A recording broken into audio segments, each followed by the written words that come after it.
ഒഴുക്ക്, കാറ്റ്, അതനുസരിച്ച് ബോട്ടിൻ്റെ ഗതി മാറും. ഇപ്പം കായലിലെ സാഹചര്യം ആയിരിക്കത്തില്ല ചെറിയ തോട്ടിൽ, ആ സാഹചര്യം ആയിരിക്കത്തില്ല ആറ്റിൽ. ഞാനിവിടെ സ്രാങ്കായിട്ട് വർക്ക് ചെയ്യാം. 11 വർഷത്തോളം അടുത്തു.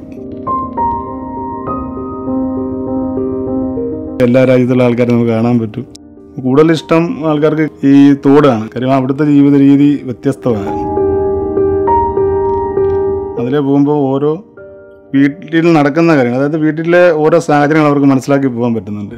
അപ്പോൾ അവർ തന്നെ പറയുന്നുണ്ട്, ഞങ്ങളുടെയൊക്കെ നാട്ടിലാണെന്നുണ്ടെങ്കിൽ ഇങ്ങനെ പെട്ടെന്ന് നോക്കുന്നൊന്നും ആർക്കും ഇഷ്ടമില്ല.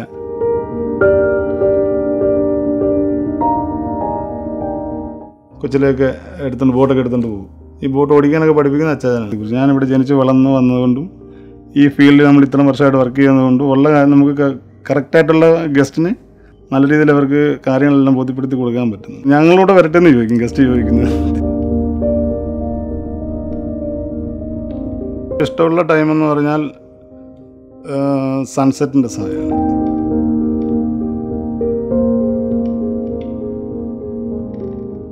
ഓരോ തൊഴിലനുസരിച്ചുള്ള രീതിയിലാണ് ഇവിടെ നേരത്തെ വള്ളം ഇറക്കിക്കൊണ്ടിരുന്നത്. ഇപ്പം ചെത്താൻ പോകുന്ന ആൾക്കാർ, കള്ളി എത്താൻ പോകുന്ന ആൾക്കാർ ആ രീതിയിലുള്ള വള്ളത്തിലേ പോകുള്ളൂ. ഫാമിലിയായിട്ട് പോകാനാണെങ്കിൽ ആ വലുപ്പത്തിലുള്ള ബോട്ട്. കുട്ടനാട്ടിൽ ഇപ്പോൾ നമ്മൾ ഈ സൈക്കിൾ പോലെ, ബൈക്കും കാറും പോലെയാണ് ഞങ്ങളുടെ അവിടെയൊക്കെ ഈ വള്ളങ്ങളൊക്കെ.